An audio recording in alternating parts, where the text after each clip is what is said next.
Un, deux, Ah, trois, c'est parti. Salut à tous. Nous voici pour le troisième podcast. Alors, je suis toujours avec mon acolyte, Albert. Albert, comment vas-tu? toujours très bien. C'est vrai? Fantastique, fantastique. Alors aujourd'hui, on a enfin terminé avec l'histoire d'Albert, comme il est devenu marchand de biens. Mais aujourd'hui, il y avait un sujet dont j'aimerais parler avec Albert.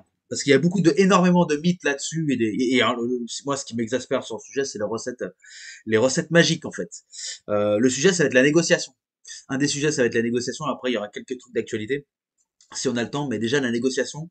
Bon, pour présenter Albert rapidement, bon, marchand de biens de son état, agent immobilier, donc négociateur. Bon, un agent immobilier, il est tout le temps en contact avec l'acquéreur et le vendeur, donc forcément, c'est un négociateur. Et en plus, il est marchand de biens. Bon, alors, du coup, moi, j'ai une petite question pour commencer, Albert. Euh, il y a beaucoup de mecs qui font beaucoup de youtubeurs d'ailleurs, pas forcément des mecs, mais qui font des tutos sur la négociation. Alors il faut faire l'ascenseur émotionnel, il faut, tu sais, ce genre de choses quoi. Il faut dire votre bien, il m'intéresse, il est bien, mais il est un peu pourri, tu vois, pour faire plomber. Puis je vais vous faire une offre. Et là le moral, il est au top, mais elle sera basse. Et là le moral est au bas. Et puis finalement je vais vous faire un bisou, tu vois. Et puis là comme forcément le moral est au top, donc il accepte tous les prix, tu Ouais. vois. Voilà. La question c'était qu'est-ce que tu penses des guides un petit peu sur des tutos sur la négociation parce que voilà. Moi, vas-y. Alors, je connais pas ce que disent les autres, je regarde pas forcément. Moi, je me suis beaucoup formé sur des livres, déjà en direct, en l'expérimentant moi-même, puis par des formateurs, par des formations. Quand tu dis en direct, c'est sur le terrain. Sur le terrain, oui. Concrètement, en fait, quand tu es agent immobilier, ton objectif, c'est de faire réussir le mariage, on va dire. Faut comprendre que, donc ça, on en a déjà parlé, le vendeur, il a un deuil, il doit partir parce qu'il a un autre projet immobilier. D'accord. Alors, par exemple, si tu prends ce cas-là, mais ça peut Par être une exemple, succession, ça peut être. il a sa famille qui s'agrandit, il divorce, etc. Donc, il est dans un état émotionnel X, etc. Et toi, tu vas amener un acquéreur qui va être intéressé, mais qui a son projet à lui, donc faire grandir sa famille ou X ou Y projet dedans. Et en fait, tu dois arriver dans la même boîte, qui est la maison ou l'appartement, faire sortir un projet et rentrer un autre projet. Hmm. Et en fait, les deux doivent se rencontrer et s'entendre. Et donc, on est dans de l'émotionnel parce qu'il y en a un, il va en clair vendre et renoncer à un lieu de vie et de souvenirs qui ne pourra plus accéder. Et l'autre, en fait, il projette son ambition de vie et de ce qu'il veut faire, c'est les souvenirs qu'il veut créer. Ouais. Et donc, les deux doivent se rencontrer à un point donné. Sans ça, ça ne se fait jamais. Et donc, alors ça m'a appris une chose dans la négociation, c'est l'humilité. C'est-à-dire que un rien, un petit rien, peut tout merder. Mais vraiment un petit rien. Hmm. Euh, je vais prendre l'exemple d'hier. Hier, je suis en train de négocier un restaurant. Le restaurant a déjà été en vente il y a 3 ans et un acquéreur était prêt à mettre 1,3 million, 1,5 million sur la table. Alors, tu dis D'accord. restaurant. Fonds de commerce ou mur? Fonds de commerce et mur, ce D'accord, les qui est deux. extrêmement rare sur Lyon. Et à un endroit bien placé. Hein. Tu fais une visite, tu as une offre. Ok. Donc, franchement, il y a un énorme potentiel, c'est magnifique. Et, euh, et voilà. Sauf que pour des raisons X, Y, je sais pas, j'étais pas là, mais il y a eu dans les propriétaires du restaurant, le père a refusé la vente. Certainement parce que le restaurant, il l'a depuis 40 ans et qu'il voulait pas vendre son restaurant. Ouais. Et de la fête. Il y a de l'affect, voilà, il y a le côté émotionnel, ça a été travaillé, enfin, ça n'a pas été travaillé, justement. Donc, la vente a capoté. Le restaurant est de nouveau sur le marché, de nouveau à la vente. Cette fois-ci, il n'y a que le fils, il n'y a plus le père. On est sur un prix inférieur. Et il se trouve qu'on m'a donné le contact du primo acquéreur. Enfin, de ceux qui avaient fait l'offre il était prêt entre 1,3 et 1,5. Et quand on lui a envoyé le message, juste en lui disant c'est bon, c'est à la vente, c'est validé, c'est cadré, maintenant il y a un mandat, tout est au clair. Clairement, ils peuvent pas vous dire non. Bah, la personne, en fait, nous a envoyé chier, pour être poli, simplement, en fait, parce que son ego a été touché. Ah. C'est quelqu'un qui a énormément d'argent et en fait, il n'a jamais trop l'habitude qu'on lui dise non. Donc là, quelqu'un et juste pour expliquer, aujourd'hui, on est en train de parler cette opportunité, elle est à 1,1 million. D'accord? Il gagne 200 000 sur sa précédente offre, quoi. Ouais, il pourrait. Mais rien que l'ego, en fait, rien que le fait d'avoir été vexé qu'on lui dise non, le mec veut pas revenir sur l'affaire. Alors, dit de l'extérieur, ça paraît un peu surréaliste. Mais en fait, je suis sûr que si tout le monde regarde vraiment sincèrement au fond de lui, ils s'aperçoivent qu'il y a des fois où on a fait des choses simplement par ego, en fait, où on a été vexé ou fâché ou énervé, et du coup, on a refusé les choses. Et j'aime bien citer cette phrase, elle est exceptionnelle. Donald Trump dit « Ce qui me coûte le plus cher, ce sont mes préjugés. » Et ce qui est exceptionnel dans cette phrase, surtout en France, c'est que 99% des gens ont arrêté d'écouter au premier mot.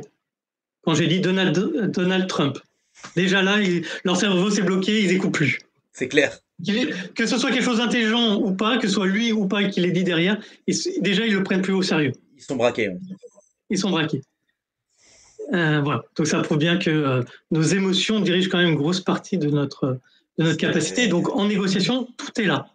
Et en tant que marchand de biens, donc ce côté, je disais, d'humilité, de se dire que un rien peut froisser la vente et la personne peut vous refuser de vous vendre son restaurant, même si vous lui en offrez un très bon prix, parce que visiblement, entre 1,3 million et 1,1 million, 1,3 million est plus généreux que 1,1 million, hein, de mon point de vue. 20%. Donc c'était une belle offre. Il s'est pas moqué de lui. Et ben ça, en fait, moi je suis toujours quand je négocie du principe de se dire que si la personne refuse de me vendre son affaire, sa maison, son immeuble, moi je peux pas faire d'affaires. Si je peux pas faire d'affaires, je peux pas faire de marge, je peux pas faire de revente, je peux pas faire, je suis pas marchand de biens. Un investisseur, il n'y a pas de diplôme. Marchand de biens, il n'y a pas de diplôme. Tu deviens marchand de biens quand tu as fait une opération de marchand de biens. Tu deviens investisseur quand tu investis dans un bien immobilier. Avant, tu es regardant, tu es apprenti, tu es ce que tu veux, mais tu n'es rien du tout. Tu n'es pas investisseur. Tant que tu n'as pas de patrimoine immobilier. Voilà. Okay. Donc là, c'est un peu la même chose. Donc, y aller tout feu, tout flamme en disant qu'on a. Enfin, voilà, donc toujours cette attitude première d'humilité, et aussi pour comprendre la personne, pourquoi elle veut vendre, pourquoi elle ne veut pas vendre, etc. Qu'est-ce qui est important pour elle. On en a déjà parlé sur les profils de personnalité dans la dernière vidéo. Tout ça, c'est des éléments importants qui vont nous faire dire comment, en fait, se comporter. Et l'objectif, c'est s'adapter à son interlocuteur. C'est ça. Et alors ce que tu dis, oui, merci pour ton témoignage. Après, il y a... Enfin, le problème, c'est que la négociation, c'est un sujet qui est tellement émotionnel, tellement complexe, et qui mélange de l'humain, mais en même temps, tu vois, toi et moi, on n'est pas plus intelligents que les autres, et on négocie et on y arrive, tu vois.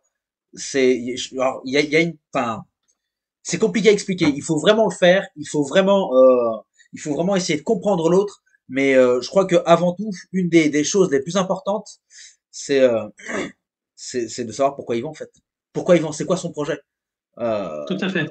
Parce que quand tu arrives à ça, tu arrives déjà à borner un petit peu son état d'esprit en fait.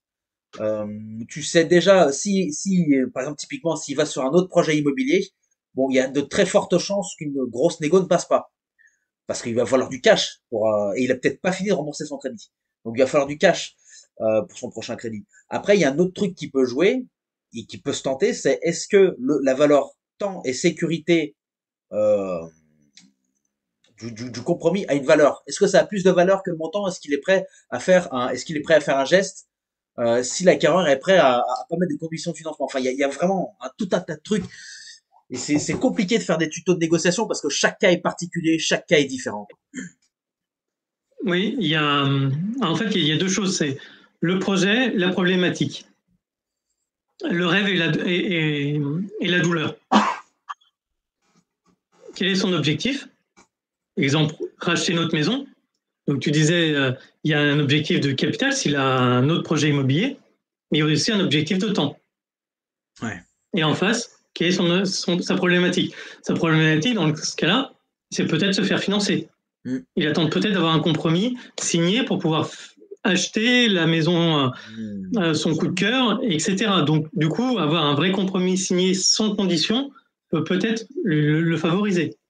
Une succession, par exemple, c'est une telle bataille que quand tu as un accord sur un prix, enfin, voilà, tu as envie qu'il y ait le moins de conditions possible pour que ça aille au bout et que, parce que tu sais très bien que remettre les gens d'accord une nouvelle fois, ça va être compliqué. Non, puis en plus, il y a dans le cas des successions, il y a aussi le fait que bah, c'est un proche qui s'en va. Généralement, le proche, bon, c'est pas systématiquement le cas, mais je dirais au moins 3 fois sur 4, on s'entend avec la personne, donc il y a un deuil. Donc ça veut dire que si déjà t'arrives t'es le roi du pétrole, je vais les sabrer, tu sais, les gars, ils vont même pas t'entendre, c'est bye bye, allez, ciao, on voit pas de toi, et puis voilà, quoi. Donc déjà, il faut prendre des gants, il faut prendre des gants, il faut vraiment y aller à l'émotionnel avec de l'empathie, ouais, ça, l'empathie, absolument Ouais. super important. Et après, alors, ça, c'était un sujet, effectivement, mais quand t'as en face de toi, par exemple, un gars plutôt profil requin, en fait. Comment tu négocies Alors, avec ce genre de profil? juste avant, le côté,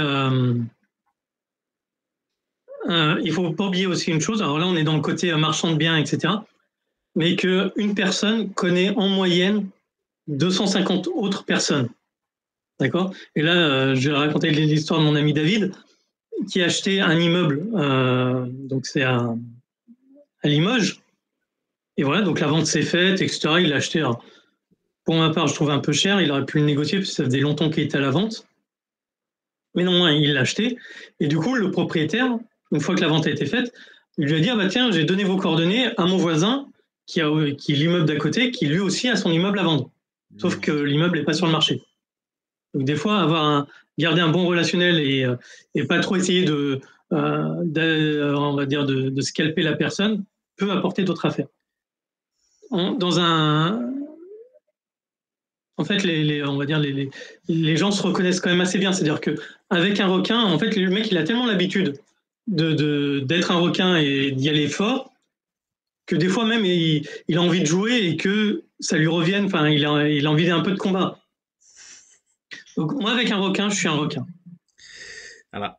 C'est vraiment sur c'est ce que je voulais c'est ce que je voulais t'entendre dire et on va redire le même nom mais c'est ce que dit Donald Trump, hein. Juste parce que en fait, sinon il va pas te respecter et ton offre elle va passer à la poubelle en fait. C'est ça. Et c'est juste une histoire de mimétisme quoi. Si le mec c'est il y a des gens quand tu vas acheter du beurre si tu sens que le mec d'en face il t'attend avec les pieds comme ça en train de te fixer dans les yeux, bah t'as intérêt à y arriver avec un gant de boxe quoi. Si au contraire t'as une petite dame la trentaine super agréable avec une petite voix fluette, bon bah là tu peux y aller gentiment, bonjour madame, etc. Donc c'est. Mais alors attention, il y a des trucs, il y a des cas, il y a des situations où ça peut être très trompeur justement, parce que le gars peut être le gars qui t'attend comme ça là et que toi tu arrives avec le gant de boxe, il peut ne pas comprendre ce qui lui arrive parce que justement il est en train de faire son petit travail très tranquillement, alors que la dame justement, ça peut être une vraie cochonnerie quoi. Donc il y a cette partie-là aussi de sonder un petit peu l'esprit des gens, sonder les intentions. Euh, Alors c'est un prisme qui est assez facile. En fait, tu le revois dans tous les films, pratiquement tous les films. Le méchant, dans tous les thrillers, le méchant, c'est le benet. Je te regarde bien. C'est toujours le benet, celui dont on se méfie pas. Dans tous les policiers, en fait, le coupable, souvent, c'est celui qui passe inaperçu. Et moi, c'est ma méthode de négociation. C'est-à-dire, j'arrive pas avec la plus belle des voitures. Même d'ailleurs sur Lyon, je me balade en transport en commun, donc j'arrive sans voiture. J'arrive pas avec le plus beau costard. J'arrive bien habillé, mais pas avec le plus beau costard. Et voilà, et avant tout, j'écoute le plus possible pour comprendre la personne que j'ai en face de moi. Comme toujours, par humilité, comprendre. Et alors, l'avantage d'avoir la double casquette, c'est que je me pose la question, est-ce que c'est pour moi ou est-ce que je vais plutôt essayer de négocier un mandat pour le revendre à quelqu'un d'autre? Et voilà, mais si je me dis il y a une fenêtre d'opportunité pour négocier une bonne affaire et que ce soit pour moi, ben, j'y vais. Hmm. Mais après, y a tout un travail. Enfin, tu parlais effectivement savoir détecter l'opportunité et aussi il y a un truc, savoir comment. Parce que 99% des vendeurs ont un chiffre en tête. Ils ont un chiffre en Même tête. largement. Ils ont un chiffre en Alors, tête. Vas-y. ça c'est expérience d'agent immobilier. Le mec qui vous dit faites-moi une estimation, à part, hein, à part quand c'est pour des vraies estimations vénales pour le fisc ou pour un problème de succession. Sinon, à 100% du temps, ils ont un prix en tête. Et à mon départ, je pensais naïvement que la personne qui me demandait de faire une estimation et qu'elle me disait bah, j'attends votre prix d'expert, etc. Hein, je pensais vraiment qu'elle attendait un prix d'expert et en fait non. À chaque fois que tu remets le prix, tu te fais envoyer sur les roses parce que c'est pas le prix qu'ils attendaient. Donc oui, à part vraiment une ou deux fois quand c'est vraiment des cas très spécifiques et généralement les gens veulent te payer ton estimation parce qu'ils n'ont pas envie de vendre derrière. Mais 100% des estimations que j'ai faites dans ma vie, les vendeurs ont toujours un prix en tête. Même s'ils réfléchissent, ils ne sont pas encore vendeurs, etc.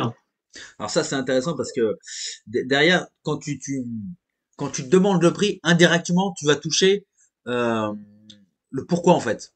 Parce que le prix, mettons un appartement qui vaut 100 000 balles, la personne elle n'y connaît rien dans l'immobilier, elle pense que c'est de l'immobilier, donc forcément ça vaut 1 milliard de dollars. Elle en demande un prix, on va dire 150 000, ce qui est dingue.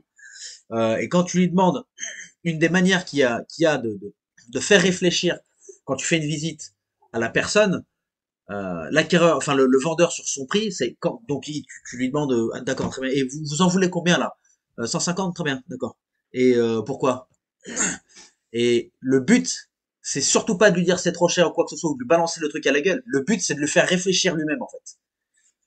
Ah oui, toujours. Il y a deux choses, c'est parce qu'en fait le prix c'est aussi la valeur qu'on estime soi et donc c'est son identité. Il y a le fait de se dire mon bien est supérieur, mon bien vaut mieux que celui du voisin, etc.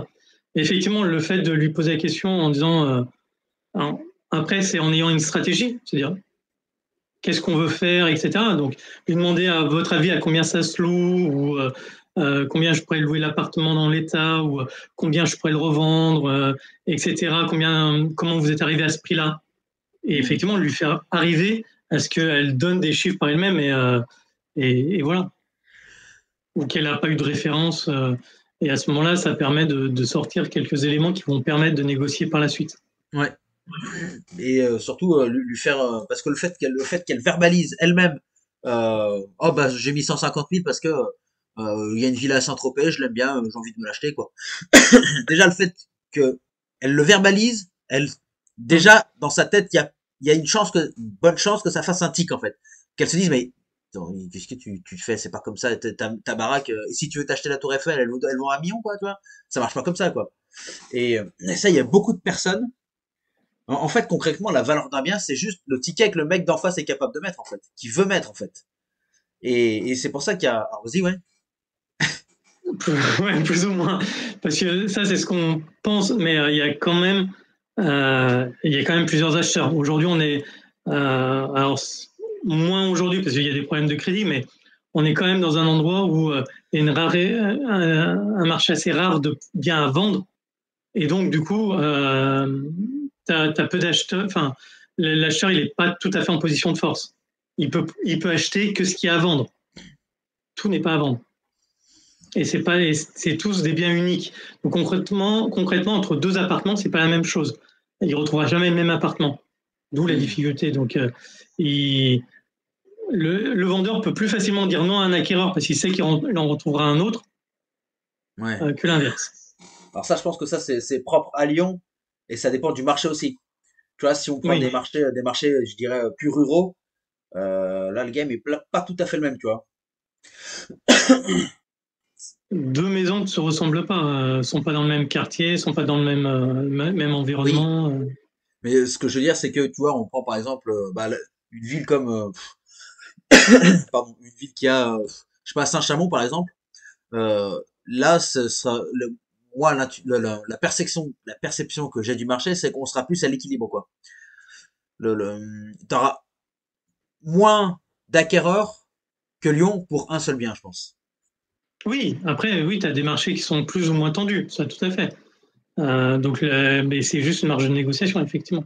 C'est ça. Bah après, c'est même plus que Mais tu ça. as toujours des acquéreurs. Tu as toujours des acquéreurs, donc tu peux toujours dire, bah, j'attends 15 jours de plus et je trouverai un autre acquéreur. Ok, ok. Et est-ce que toi, tu as bon, je dirais une Enfin, méthodologie? sauf si le prix est trop cher. À ce moment-là, si tu étais mal placé en termes de prix, de toute façon, tu le sais très vite. Hein. Tu as des délais de vente par ville, d'accord, qui sont calculés par les notaires et par différents sites de l'INSEE, par l'INSEE, etc. Et donc, tu sais très bien si tu es dans les bons prix ou pas. Ouais. C'est même dans les quartiers de Lyon, hein, tu as une différence. Sur certains quartiers, on est à 15 jours ou 15-20 jours de délai de vente. Mhm. T'en as, on est à 42. Ah, ça dépend des Donc, quartiers. si jamais tu es à 60, ça fait 2 mois que tu n'as pas vendu, là, tu peux commencer. Enfin, c'est que tu as un peu cramé ton bien parce que tu l'as mis trop cher. D'accord. Et Voilà. Et pareil, c'est un chamon. Alors, je connais pas par cœur euh, les délais de vente en fonction des rues, mais tu as des délais de vente qui sont calculés sur la masse. Et donc, sur la masse, tu sais, c'est comme ça qu'on sait si c'est au bon prix ou pas au bon prix. Et tu vois très vite, si tu as peu d'appels, que des touristes, etc., quand tu es au bon prix, je te dis, le restaurant plus mûr, il a eu une visite, une offre, la personne s'est retirée. Moi, j'ai une visite, la personne va certainement faire une offre. Voilà, donc là, les deux autres personnes que je dois aller voir, je vais leur dire que pour l'instant, c'est suspendu. ok. Inversement, j'en ai un autre qui en veut, qui a une autre opportunité qui est trop chère. Bah, je l'ai présenté déjà à j'en ai parlé à 2 personnes et les 2 personnes m'ont dit bah non, ça fait 6 mois que ça traîne, tout le monde est au courant, c'est pas la Ouais. peine. Et comment tu fais justement après? Parce que ça, c'est un des trucs du métier d'agent immobilier. Quand un bien est grillé, en général, c'est qu'il est trop cher. Bon, Est-ce que, trop cher pour ce que c'est, oui. est-ce que il y a des chances, comment dire? Est-ce que le fait qu'il soit grillé, c'est un frein à vendre un prix marché où tu es obligé de sabrer le prix, tu vois? Ah bah du coup là, ça laisse la porte ouverte à un requin. D'accord. D'accord. Donc ça veut dire que ouais, ouais, c'est quoique ça peut avoir du sens de descendre le prix progressivement. Alors ça dépend les éléments. En fait, ce qu'il faut savoir, c'est qu'un acquéreur. Alors là, moi je parle d'acquéreur, puis on est entre investisseurs, donc mais un acquéreur euh, particulier va mettre en moyenne 15 mois de délai pour devenir propriétaire. Ouh. OK? Si on n'achète pas un appartement comme ça, on ne claque pas des doigts et on achète. D'accord? C'est pas ce matin, je me suis levé, ah tiens, j'ai envie d'acheter un appartement, je visite 3 appartements dans la journée, je fais une offre et j'achète, et le lendemain, le banquier m'a signé le papier, c'est bon. Ça se passe pas comme ça dans la vie. Ok. D'accord? Donc, ça met extrêmement longtemps. Donc, les biens, il les voit, il les revoit, il les re-revoit. Donc, euh, en, en tant que, alors surtout marchand de biens, ton objectif, c'est de revendre. Donc, et enfin, pour tout le monde, c'est de revendre. Donc, tu dois savoir que le bien, si jamais tu l'as mis trop cher, ben, en fait, c'est les mêmes acquéreurs qui vont recevoir les mêmes alertes, qui vont voir et qui vont se dire, bah, tiens, ce bien-là, je l'ai déjà vu, etc. Et ils vont se dire, s'il n'est pas vendu, c'est qu'il y a un loup. Ok. Et si je prends un exemple plus concret, par exemple un studio qui est à Lyon que je mets à 200 000 balles, ce qui est très cher, hein, très très cher, enfin c'est plus du double. Euh, Ça dépend où. Euh, ouais, je Ah, mais sais on va pas pas. faire un débat sur les prix, mais ça dépend de quoi, où, quand, comment. Parce que tu connais des studios à 200 000, toi, à Lyon? Et c'est horriblement cher, 200 000. Ben Mais oui. oui, dans le sixième. Ok, dans le sixième, tu peux avoir ce genre de truc. Ok. Ah ouais, 17 mètres carrés. Non, je pense plutôt du T1, T2. T1, Ouais. T1, T2, ouais, 200 000, ouais. Ouais, ouais, ouais. Ben là, t'arrives déjà sur des 25, 30 mètres carrés, voire ouais, 35, quoi. Ok. ouais. Ça dépend de quelle est la taille du studio. Ok. Ok, ok. Et si je reprends mon exemple, donc ton studio, on va dire 20 mètres carrés, il a 200 000, donc effectivement, tu le grilles au bout enfin, 3 semaines quasiment. Non, tout de suite. Tout de suite, parce qu'en fait, les gens vont venir voir, les gens intéressés, déjà, ils vont recevoir des alertes. Ouais. Donc, tous ceux qui sont intéressés par un studio, et là, on parle de. C'est pas le bon exemple, parce que le studio, c'est beaucoup d'investisseurs, etc. Donc, encore plus avis de chercher la bonne affaire. Donc là, eux, ils sont vraiment très réactifs. Donc, tout de suite, ils vont dire, ils vont voir la photo. En fait, c'est ça ce qui se passe dans le cerveau, c'est mémoire photographique. Ils voient la Ouais. photo, ils disent c'est trop cher. Et dès qu'ils vont revoir la même photo, ils vont se dire c'est trop cher. Hmm. Donc en fait, tu grilles ton bien comme ça. D'où l'intérêt de prendre plusieurs photos et de pas toutes les mettre sur la première annonce. Exactement. Et, euh, et du coup, ça veut dire que donc, le bien est grillé. Si je veux solliciter des visites pour avoir des offres et que je le mette au prix marché, à un prix raisonnable où je suis susceptible d'avoir des offres dans des délais raisonnables, est-ce que pour toi ça peut marcher ou il est grillé et enfin je sais pas en fait comment. C'est que du coup, ouais, tu vas avoir très peu de gens. En fait, c'est comme ce qu'on disait tout à l'heure, les préjugés. C'est-à-dire que les gens, c'est ce qu'on appelle des fonds de tiroir. C'est-à-dire que la personne, en fait, quand elle scanne les listings de recherche sur les plateformes, le Bon Coin, Se Loger, etc., en Mhm. fait, en moins de 20 secondes, elle va prendre la décision si elle clique sur la photo ou pas, sur l'annonce, etc. Donc en fait, si elle a déjà vu la photo, etc., son cerveau inconsciemment lui dit passe au suivant, tu sais déjà que c'est trop cher. Donc tu vas toucher qu'une petite partie des gens qui ont. C'est pour ça qu'il faut changer la photo, faut changer le texte, etc., pour éviter qu'on reconnaisse une des photos. D'accord. Euh, voilà. Et après, alors moi, je le fais. C'est-à-dire que quand j'ai quelqu'un qui demande. Enfin, j'ai un portefeuille immobilier d'un de mes partenaires, donc qui a pris un portefeuille de énormément de biens à la vente sur toute la France et qui m'a confié ceux à Lyon. Et ceux à Lyon sont bien 20-30% trop chers. Ok, ce qui est énorme, ouais. C'est là aussi, on arrive à du T1, T2 à 200 000 euros dans Lyon 8. Oula, oui. Il touche les 9 000 euros. 9 000 euros, enfin, Alors ceux qui. alors que ça vaudrait plutôt 120, 130, non? Enfin, je suis pas du tout un expert de Lyon, mais 120, Oui, ça vaut plus 130, oui. plutôt Ça 130. vaut plus Ok. 130, 150. Voilà. Et D'accord. on est à 200 000. Projet 200 000. Ok. Donc il y a une sacrée négo. Hein. Non, on est à 167. Donc 170 000 pour entre 130 et 150. Mais vas-y, ouais. Et ben là, ce que je fais, c'est que quand je sais que quelqu'un me dit ah, je recherche pour mes enfants, ma fille ou mon fils, un appartement, donc du coup, je préfère acheter plutôt que louer, et ben, je lui fais visiter sans lui donner le prix. Hmm. Et à ce moment-là, je lui dis bah, faites-moi une offre. Tu lui donnes pas le prix, d'accord. Ok. Bah non, parce que sinon le mec il me dit ah bah non, c'est pas dans mes budgets et il va pas venir visiter. Ok. Donc du coup, Et parce que le bien il est trop cher et qu'on a zéro appel dessus. et ça, comment est-ce que tu le fais comprendre aux vendeurs ça? Parce que t'as Alors là, des. je peux pas lui faire comprendre parce que c'est un fonds d'investissement et c'est pas moi qui négocie, c'est pas moi qui ai le mandat. D'accord. Mais sinon, ils le font comprendre tout simplement en disant bah vous voyez, on a mis votre prix, on a zéro résultat, zéro résultat. C'est pas un petit fonds d'investissement, c'est pour être clair, c'est une banque. Donc vous financez des biens immobiliers toute la journée, vous savez très bien que Ouais. les ventes, il y en a, il y a plus d'un million de ventes, donc si on a zéro appel, c'est pas zéro vente, c'est zéro appel, c'est bien qu'il y a un problème sur le prix. Ouais, il y a zéro intérêt, quoi. Ouais, c'est qu'il y a zéro intérêt, enfin, voilà. Et parce qu'en plus, par rapport à ça, les banques ont encore moins d'excuses parce que Genre, j'imagine qu'elle doit avoir toutes les données des biens, des prix, etc. dans leur.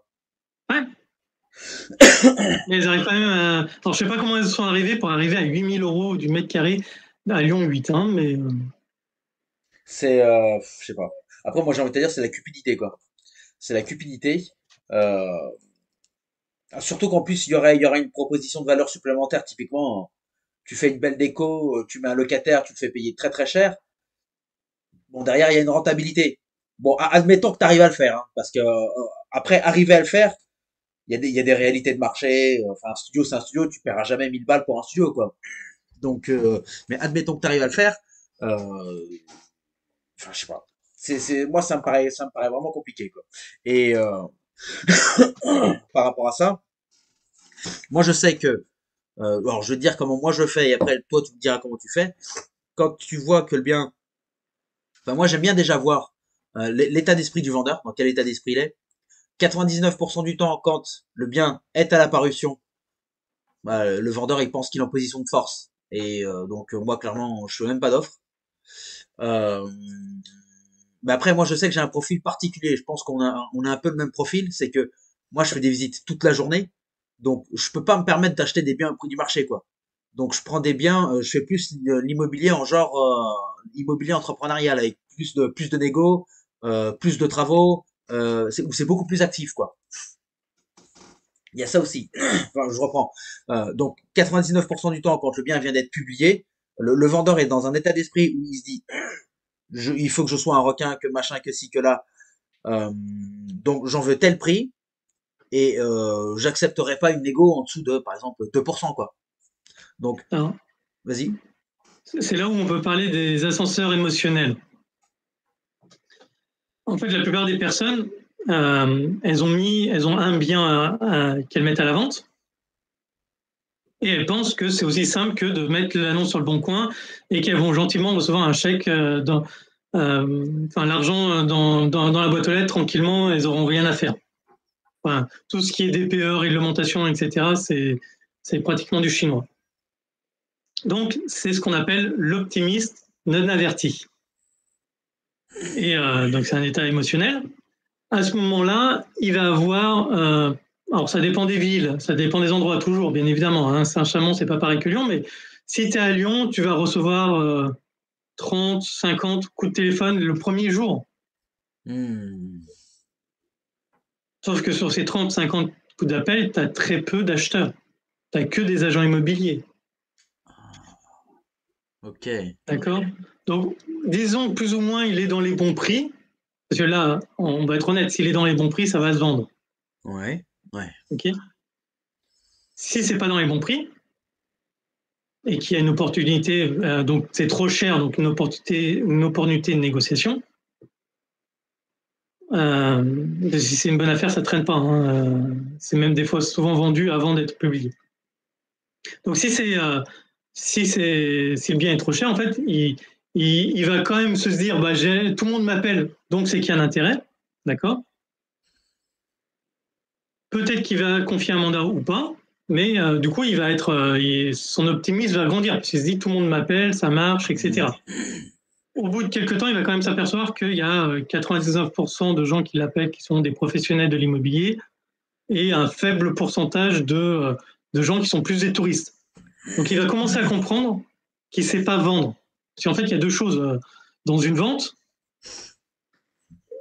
c'est une vente immobilière. On est d'accord? Hmm. Donc, vente, c'est le mot vendre. Donc, il faut savoir vendre. Il faut être un vendeur. Et toute la population n'est pas un vendeur. Encore une fois, c'est pas toi qui vends, c'est l'acheteur qui achète. Ouais. Et ça, tout le monde l'oublie. Ouais. Donc, le mec, il va te vendre ton histoire en disant j'ai le plus bel appartement. Non, le mec, il en a rien à foutre de la déco que tu as refaite. C'est est-ce que lui se voit vivre dedans? C'est écouter l'acquéreur. Donc déjà, il fait une première erreur en ne sachant pas qu'une vente, ça veut dire être vendeur, et il ne sait pas vendre. Voilà. Et deuxième mot, c'est immobilier. Enfin, vente immobilière. Et immobilier, c'est un mot juridique. C'est ce qui n'est pas meuble. Ah. Et oui, c'est un terme juridique. Hein. On définit ce qui est meuble ou pas meuble. Tu as immeuble par destination, tu as meuble par destination. des petites choses. Donc, en fait, derrière, et c'est tout ce que fait le notaire. C'est les DPE, c'est à qui appartient l'immeuble. Tu as énormément de choses juridiques, d'obligations juridiques derrière. Donc, on oublie ces deux volets quand le mec met à la vente, en mettant juste une annonce sur le bon coin avec quelques photos, mal prises, avec son iPhone, il se dit c'est bon, je vais faire la vente. Non, c'est vendre. Il faut être vendeur. Et immobilier, il faut connaître le juridique. Et il lui manque les deux. Donc, il ne fait pas une vente immobilière. Voilà. Okay. Et donc là, il commence à s'apercevoir qu'il ne sait pas qualifier une vente, qu'il ne sait pas qualifier un acquéreur, qu'il y a des difficultés là-dessus. Et donc là, à ce moment-là, son optimisme va rebaisser. Il pensait avoir beaucoup de contacts, etc., qui allaient vendre. Il a entendu des vendeurs il faut être honnête, il y a quelques vendeurs de tapis qui leur ont promis monts et merveilles, qu'ils étaient capables de vendre plus cher, etc., blabla. Donc il pensait avoir une pépite, et puis au fur et à mesure, il s'aperçoit que c'est pas si simple que ça va pas se faire en 48 heures, qu'il y a des délais, qu'il y a des DPE, qu'il y a des obligations, qu'il y a des gens qui disent qu'ils sont finançables, qu'en fait non, ils sont pas finançables, des gens qui disent qu'ils sont très intéressés et qui rappellent jamais, et que ça, parce que tout simplement, il faut relancer les gens, etc. Voilà. Que tu as des gens qui disent je vais venir visiter et gentiment ne viennent jamais visiter. Ça arrive. Ouais. Hein? Ça arrive. Tout un tas de choses qui font la vie, parce qu'on oublie juste que l'agent immobilier, lui, il fait de l'immobilier tous les jours. Ouais. Il ne fait pas ça une fois dans sa vie. Tous les jours, il est en train de négocier, il est en train de faire de la prospection, de visiter, etc. Donc, il lire les choses sur l'immobilier, etc. Donc, en fait, au fur et à mesure, la personne va comprendre que c'est un vrai métier et va commencer à, en fait, ce qu'on appelle faire la vallée de la mort et se dire, je sais rien, etc. Et c'est souvent en bas de la vallée de la mort où il est déprimé, optimiste, non informé, et en fait, c'est déprimé, informé. Et voilà, et au fur et à mesure, il va pouvoir soit se dire, je laisse la main à un professionnel, et il va s'en occuper, à ce moment-là, son optimisme va remonter. Mais du coup, dans la vallée, il va avoir appris à connaître ce qui est un bon professionnel d'un mauvais. Soit il va se former, à se dire, voilà, maintenant je sais que je vais lire deux, trois trucs sur la vente immobilière pour être un peu plus professionnel. Donc ça va lui prendre du temps. Soit il va abandonner. C'est le même parcours pour tout le monde, en fait. Quand tu démarres quelque chose, que ce soit marchand de biens, pareil, tu vas faire ta première opération, tu vas t'apercevoir qu'il y a plein de complications que tu n'avais pas vues, qu'on ne t'avait pas dit, etc. Et voilà, la négociation, etc. Et donc, en bas de la vallée de la mort, soit tu te fais accompagner pour remonter, soit tu apprends par toi-même et tu es prêt à mettre plus d'efforts, etc., pour remonter cette pente, soit tu abandonnes. Il y a des gens ce que font 99% des gens. Et donc, abandonner, ça veut dire quoi? C'est-à-dire dire oui à n'importe quoi. Donc, c'est là où les gens disent oui à 4 agences, ou dire oui à un marchand de biens qui arrive. Et c'est là où toi, en tant que marchand de biens, si tu suis bien correctement le bien qui est trop cher au départ, tu le vois, tu l'identifies comme trop cher, tu vas l'appeler au bout de 10 jours, et puis tu vas commencer à l'appeler tous les 10 jours, à ce moment-là, tu vas tomber le jour où il sera dans la vallée de la mort, et là, ton offre, il va l'écouter. Parce qu'en fait, il n'y a plus personne qui visite son bien immobilier. Il n'a plus d'offres, il ne sait plus quoi faire. Il est prêt à lâcher les trucs. D'accord. Mais c'est pas la peine d'être arrogant, d'essayer de casser le prix. C'est juste que du coup, il va commencer à comprendre qu'il y a quelque chose qui merde dans son bien. Quoi, comment, pourquoi? On lui a fait tous les reproches du monde. Donc, au bout d'un moment, quelqu'un qui va lui dire, oui, je suis intéressé, mais dans telles conditions, il va l'accepter plus facilement. Même si c'est pas comme ça que je fais. Et comment tu fais? Comme tu disais tout à l'heure, c'est bien que ça vienne de lui. Hein, c'est toujours mieux que l'idée vienne du vendeur. Donc, je vais lui expliquer ma problématique et je vais lui demander comment on pourrait faire. Et là, souvent, il va me donner un prix et des conditions. Et imaginons, on reprend notre exemple, le bien vaut 100, il l'a mis à 130, d'accord? Donc, il n'a personne qui accepte. Il va me dire, je suis prêt à le lâcher à 110. Et là, je dis, merci de l'effort que vous avez fait, parce que vous êtes baissé de 130 à 110. Parce que dans son esprit, ça vaut 130. Mais malheureusement, ça ne va pas passer dans mon bilan et la banque ne pourra pas me financer, parce qu'à ce prix-là, je ne suis pas finançable. Bah, désolé. Et du coup, je ne vais pas l'acheter. Et je vais rappeler 10 jours après pour savoir comment ça va, etc. Et à ce moment-là, je vais encore une fois lui demander si il n'y a pas des éléments qui auraient bougé qui pourraient faire que il puisse me faire une offre différente. Oh, ok. Et à ce moment-là, souvent, il va peut-être me faire une offre, on va dire, allez, à 90. Et si ça me convient ou pas, alors ça me convient pas, 90, mais voilà. Et souvent, je vais répéter le process 1 ou 2 fois jusqu'à que si vraiment il baisse pas assez vite, au bout d'un moment, je vais lui dire, bah voilà, moi la banque va me financer, et c'est là où je sors un petit truc un peu subtil, c'est je vais énoncer un prix qui n'est pas rond. D'accord. 78 580 €.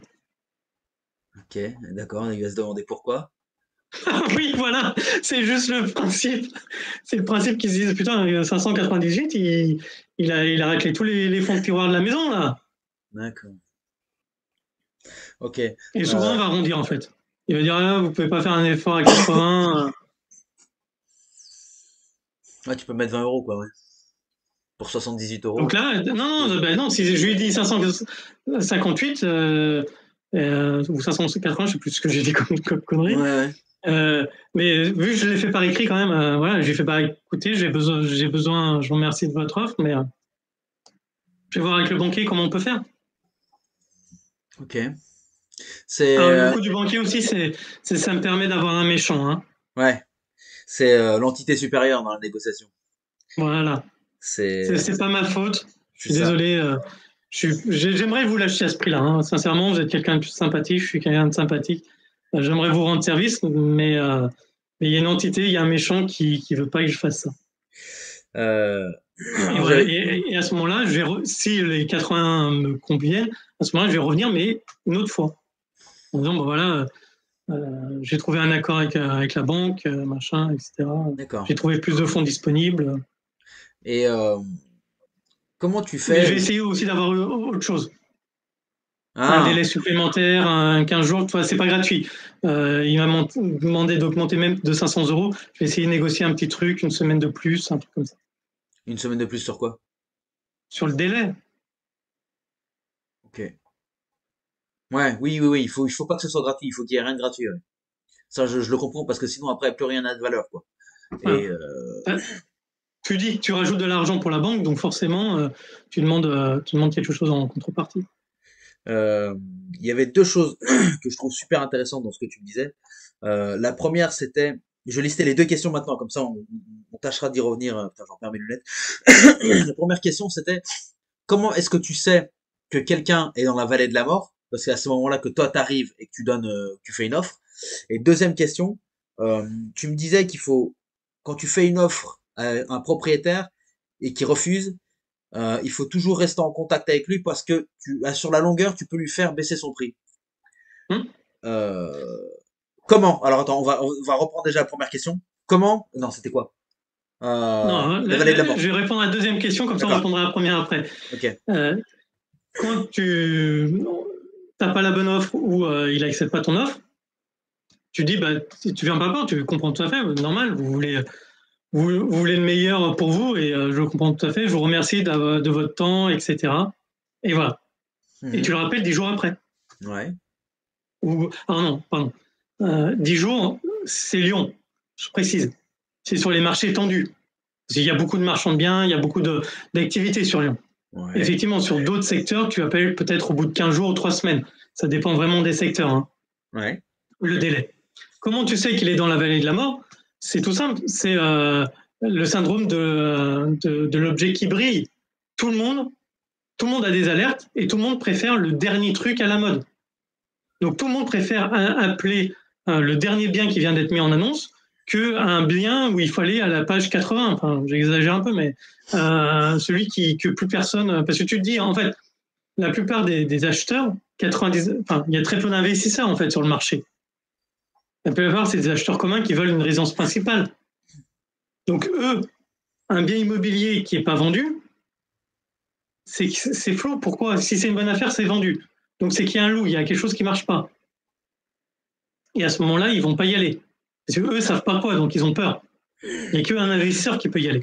Et à ce moment-là, l'investisseur, toi, en tant qu'investisseur, tu sais que si tu rappelles 10 jours, alors suivant le secteur, 10 jours, 15 jours ou 3 semaines après, et que c'est toujours pas vendu, bah, tu sais que le mec, il a de moins en moins de visites, moins en moins d'intérêt, etc. Et puis tu viens le voir, tu essaies de prendre un café ou un truc comme ça, tu essaies de trouver une raison pour venir le voir en disant, mais j'ai eu une nouvelle idée d'aménagement, peut-être que je pourrais venir voir, etc. Ou je vais venir avec un ami dans la décoration d'intérieur parce que peut-être qu'il peut faire les travaux moins chers. Et voilà, et tu viens juste avec un ami, un autre investisseur, marchand ou un truc comme ça, juste pour visiter. Et voilà, et tu regardes, et là, dans la discussion, bah, tu poses des questions sur le nombre de visites, les gens intéressés, etc., tranquillement. Tu remets le couteau dans la plaie. Ouais. Et voilà, et au fur et à mesure, tu vas le voir que la personne, elle en a marre, qu'elle veut s'en séparer. Moi, quand tu discutes tranquillement avec les gens, tu as les réponses. Ils te le disent. Ok. Donc en fait, tu es en train de dire que c'est... rarement sur des joueurs de poker. Hein. Les gens sont assez transparents. Déjà, ouais, alors... Ouais, non, c'est vrai. Surtout si tu sais leurs problèmes.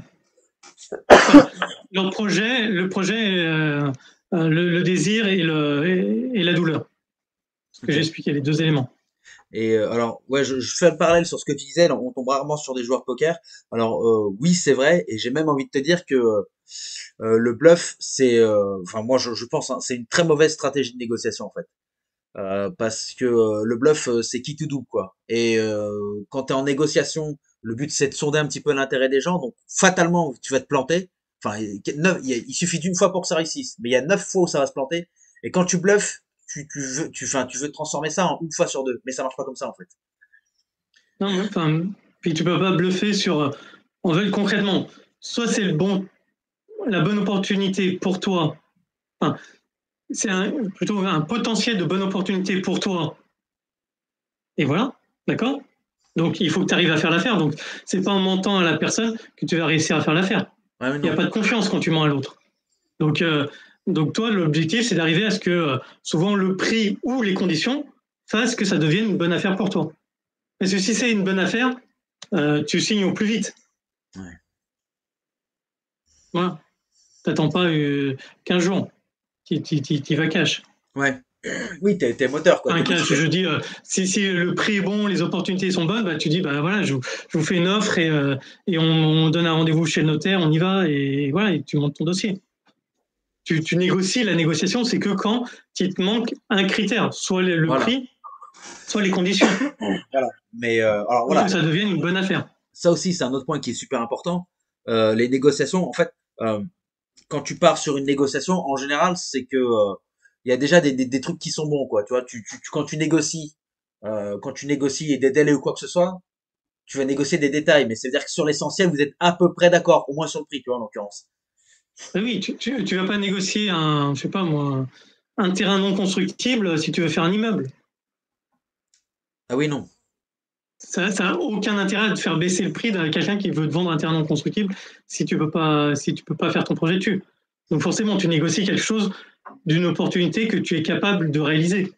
Sinon, tu es en train de perdre ton temps. Ouais, clairement. Ok. Ouais. Ok. Alors ça, c'était... Et d'où, quand tu vends, alors c'est normalement quand tu es marchand, tu achètes, mais quand tu vends, l'erreur que font beaucoup de gens, c'est de penser que ils vont tirer plus en mettant plus cher. Alors que non, le principe même, tu vois, en tant que marchand, toi, tu regardes l'opportunité que tu peux réaliser. Donc, tu vas rarement aller chercher un prix qui est, on va dire, 50% plus cher que que l'opportunité que tu peux réaliser toi-même. Oui. Puis c'est de la cupidité après. C'est le problème de ça, c'est que les choses ont un prix et que quand quelqu'un en face, bah, tu le sais quoi, quand t'achètes un pot de yaourt à 250 balles, bon, vous foutez de ma gueule quoi. Donc Oui, c'est ça. Hein. C'est l'exemple que je prends souvent. Si tu as deux boulangeries l'une à côté de l'autre qui font exactement le même pain, du même boulanger, de la même recette, les mêmes ingrédients, tu en as la baguette est à 1 euro, l'autre est à 3 euros. Bah, si c'est le même produit, tu vas aller à 1 euro. voilà. C'est pareil. si tu achètes un immeuble, que tu as l'habitude d'acheter des immeubles entre 150 et 250 000 euros, bah, l'immeuble à 400 000 euros, tu vas pas le regarder. Même si c'est en fait le propriétaire qui a mis son prix, un prix hallucinant. Ok. Et c'est normal, tu vas pas perdre ton temps pour rien. Tu vas pas essayer de négocier un truc, tu te dis, il faut que je divise par 2 le prix. Ok. Oui, oui, oui, oui. Donc ça, c'était la deuxième question. Donc c'était c'était quoi? C'était comment reprendre contact avec un propriétaire, je crois. Tu me disais comment tu sais qu'il est dans la vallée de la mort D'accord. et, à quel moment on sait et combien on prend de contact. Ouais. Parce que justement, Aussi, j'ai. ça dépend du marché. Tu as des marchés qui sont plutôt actifs parce que t'es pas tout seul. Sur Lyon, je Bien suis pas sûr. le seul marchand de biens. Hein, y en a beaucoup. Donc voilà, il faut quand même tenir les gens un peu au chaud. Et puis après, ils t'oublient aussi parce qu'eux, ils ont leur vie, ils voient du monde, Ouais. etc. Donc si tu crosses pas, je vais donner un exemple. Sur l'opportunité qui est trop chère, dont je parlais en tout début, Ouais. un restaurant qui est trop cher.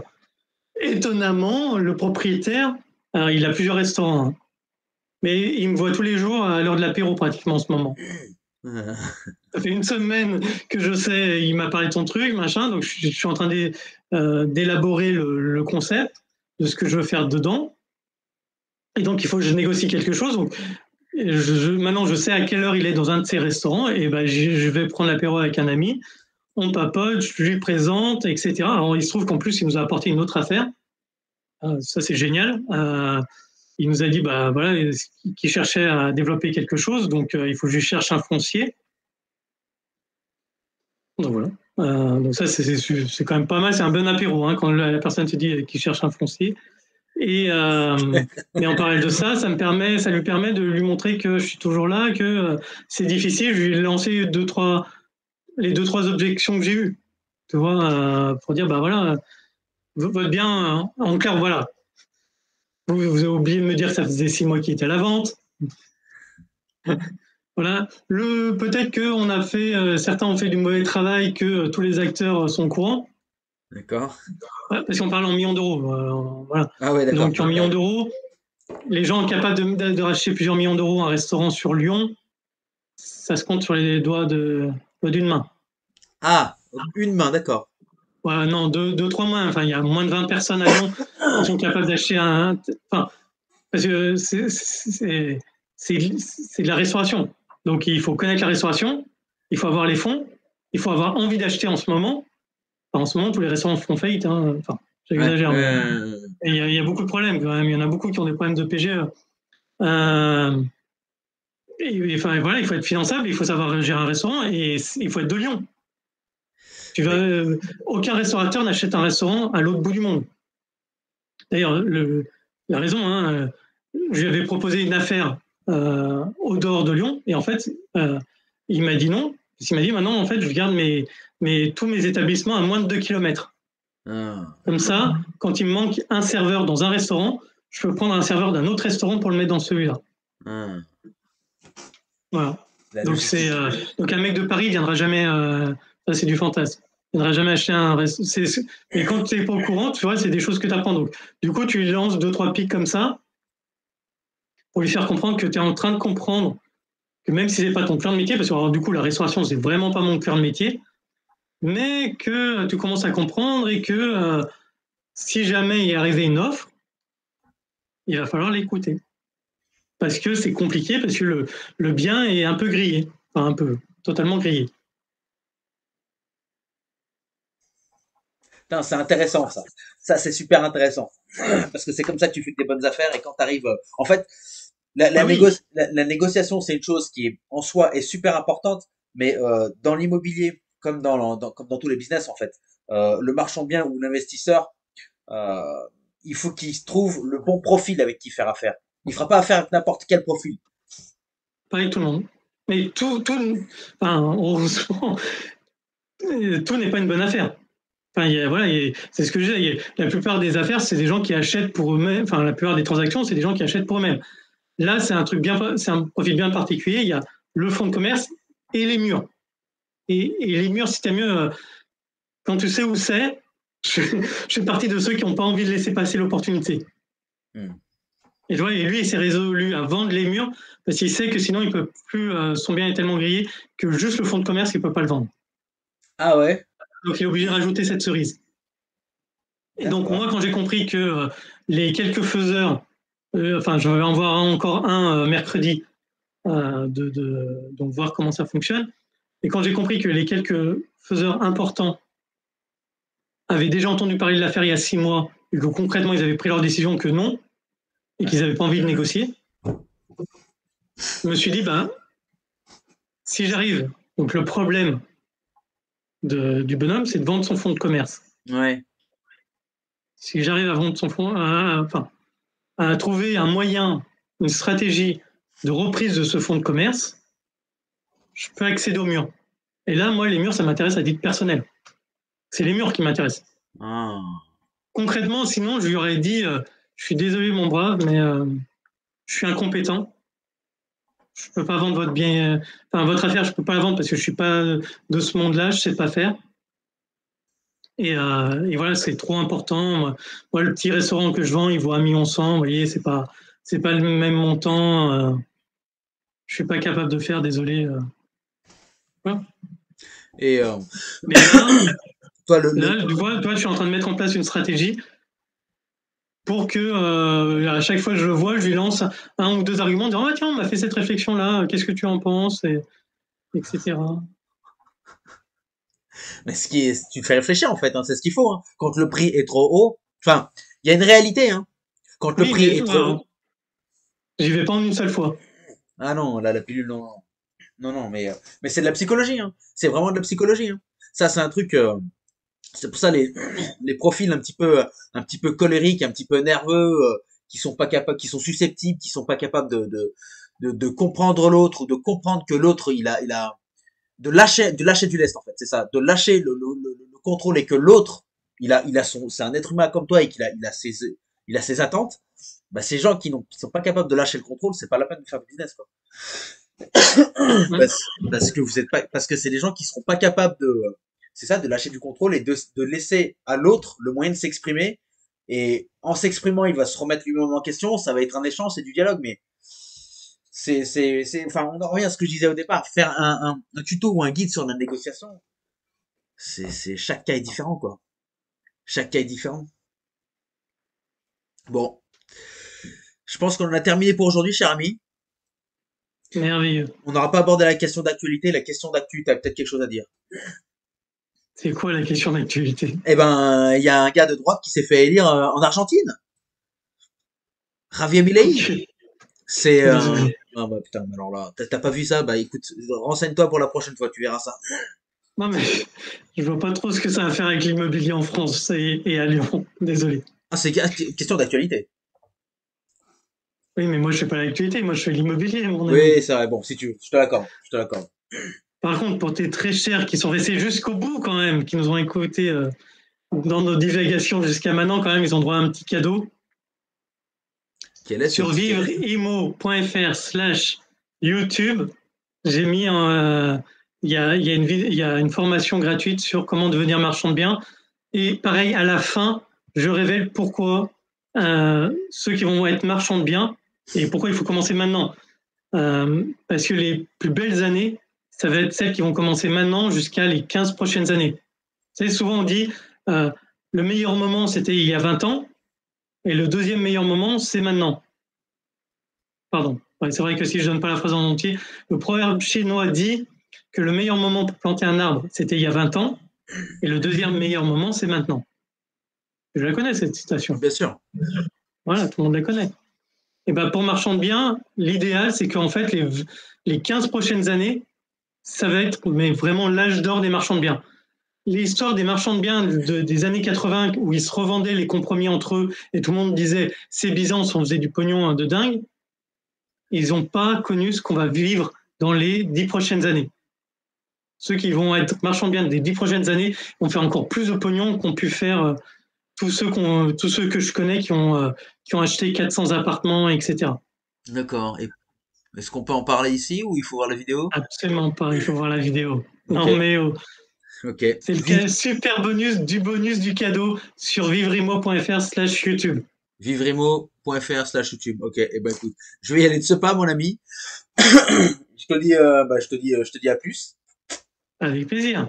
Bah, les gars, je vous dis à ciao, hein. À une prochaine fois.